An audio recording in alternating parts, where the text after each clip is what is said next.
Assalamualaikum warahmatullahi wabarakatuh. Bagaimana kabar teman-teman semua? Mudah-mudahan semuanya selalu mendapatkan perlindungan dan kesehatan jasmani dan rohaninya. Teman-teman semua, pada hari ini kita akan melanjutkan materi BUMS di part yang kedua, yaitu mengenai kompetensi dasar, fungsi, tahapan, dan bentuk-bentuk BUMS. Fungsi BUMS yang pertama, bekerja sama dengan BUMN. BUMS juga bisa bekerja sama dengan BUMN untuk tujuan yang saling menguntungkan. Pihak BUMS menyediakan pelatihan untuk para pelaku UMKM, dan hal itu dilakukan atas kerjasama dengan BUMS. Yang kedua, menyediakan produksi nasional. BUMS menyediakan kebutuhan masyarakat Indonesia, terutama di sektor pangan, contohnya adalah beras, tepung, dan kebutuhan pokok lainnya. Yang ketiga, membuka lapangan kerja. Lapangan kerja adalah hal yang selalu dibutuhkan masyarakat Indonesia. Dengan bekerja, masyarakat bisa memperoleh kebutuhannya. Lapangan kerja ini tidak hanya disediakan oleh pemerintah, swasta juga punya peran besar untuk menyediakannya. Tidak hanya hari di pusat, tetapi juga hingga ke pelosok. Yang keempat, menambah kas negara. BUMS diwajibkan membayar pajak secara rutin sesuai dengan pendapatan yang berhasil diraihnya. Pajak itu akan menjadi pemasukan negara yang digunakan untuk pembangunan dan kepentingan masyarakat. Tahapan mendirikan BUMS dibagi menjadi 6, yaitu 1. Mengurus akta pendirian. Yang kedua, mengurus surat domisil perusahaan. Yang ketiga, wajib membayar pajak. Yang keempat, mendaftar ke pengadilan negeri. Yang kelima, mengurus surat izin usaha pedagang. Yang keenam, mengurus tanda pendaftaran perusahaan. Yang ke-1, mengurus akta pendirian. Mengurus akta pendirian adalah suatu kelengkapan mendirikan BUMS. Yang kedua, mengurus surat keterangan domisil perusahaan. Mengurus surat keterangan domisil perusahaan diberikan kepada kelurahan atau kecamatan di daerah wilayah perusahaan didirikan. Yang ketiga, wajib membayar pajak. Suatu perusahaan wajib memiliki SPWP atau nomor wajib pajak agar setiap pembayaran pajak secara rutin. Yang keempat, mendaftar ke pengadilan negeri. Permohonan ke pengadilan negeri di wilayah perusahaan didirikan. Yang kelima, mengurus surat izin usaha pedagang. Mengurus surat izin usaha pedagang atau disingkat dengan SIUP diberikan kepada kantor dinas atau wilayah setempat. Yang keenam, mengurus tanda pendaftaran perusahaan atau TPD diberikan kepada kota atau wilayah setempat. Secara umum, badan usaha milik swasta memiliki 3 jenis. Yang pertama ada perusahaan swasta nasional. Perusahaan swasta nasional ialah perusahaan yang modalnya berasal dari masyarakat dalam negeri atau WNI.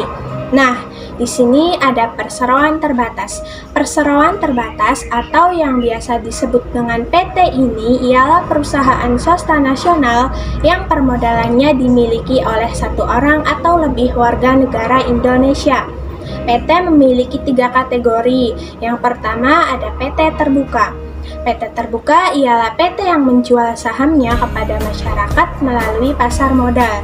Yang kedua ada PT tertutup. PT tertutup ialah PT yang modalnya berasal dari kalangan tertentu. Misalnya, pemegang sahamnya hanya dari kerabat dan tidak dijual kepada umum.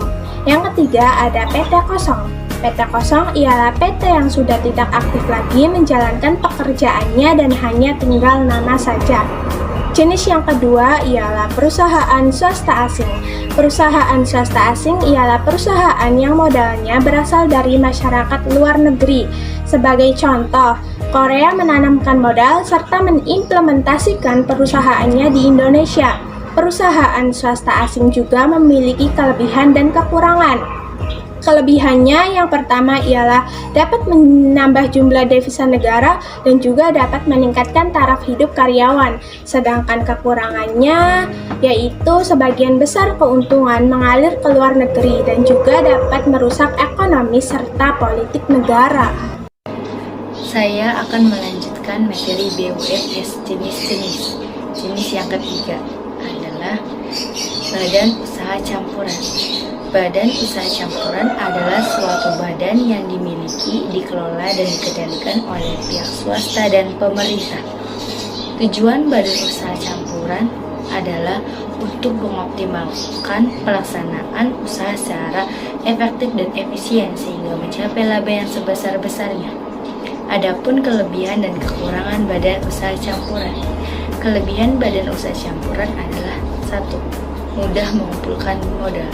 2. Mendapatkan jaminan dan perlindungan hukum. 3. Dapat meningkatkan relasi perusahaan karena adanya dua pemilik besar dari jenis badan usaha ini. Kekurangan badan usaha campuran.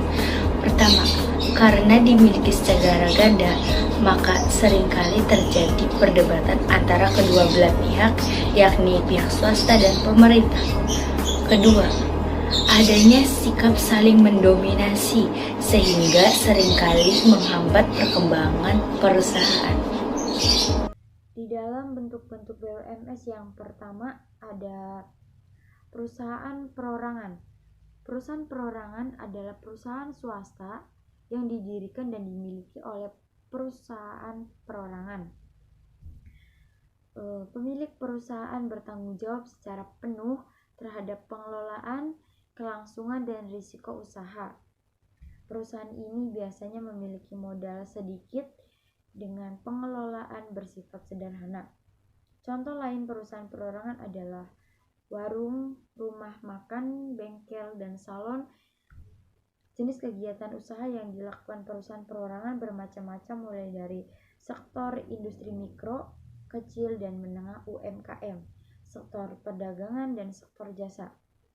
Di dalam perusahaan perorangan ini ada yang namanya kekuatan dan kelemahan yang dimiliki perusahaan perorangan tersebut.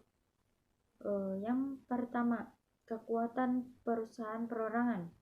Antara lain, proses pendirian usaha lebih mudah dan sederhana. Pemilik usaha berhak mengambil seluruh keuntungan yang diperoleh. Pengambilan keputusan dilakukan lebih cepat. Sementara itu, kelemahan perusahaan perorangan antara lain bertanggung jawab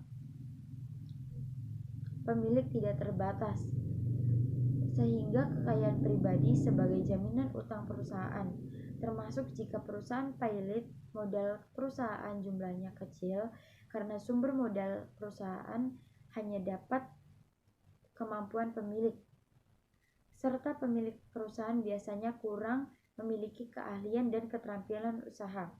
Setelah itu ada tahap mendirikan perusahaan perorangan. Cara mendirikan perusahaan perorangan yang berizin harus memiliki izin operasional dari departemen atau dinas teknis. Misalnya, apabila perusahaan perorangan bergerak di bidang perdagangan. Untuk perusahaan perorangan yang tidak memiliki izin, seperti pedagang kaki lima, toko kelontong, dan pedagang eceran, tidak memiliki mekanisme pendirian usaha secara khusus. Selanjutnya,